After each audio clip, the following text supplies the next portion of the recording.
नमस्कार दर्शक बंधु, आज आम आसीचु ओडिशार जड़े महान संग्रामी तथा पुण्यश्लोक उत्कलमणि पंडित गोपबंधु दासंक पवित्र जन्मपीठ को आसंतु एही सुंदर माटीर घर भितर को जीवा एवं एहार झलक देखिबा। घर भितर को प्रवेश कला बेले देखंतु एही घरर कांथ एवं चट्टाण रे केते सुंदर ओडिया चित्रकला बा झोटी चिता पड़िछि।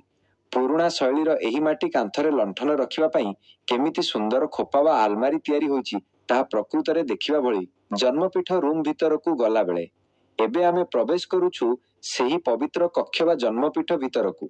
एइठी देखंतु गोपबंधु बाबूंक स्मृति स्वरूप एक सुंदर काठ पलंक, तांक व्यवहृत बाड़ी एवं अन्यान्य सामग्री को बहुत जत्नर सह सजाई रखा जाइछि। एहा हेउछि सेही समयर रोसेई घर।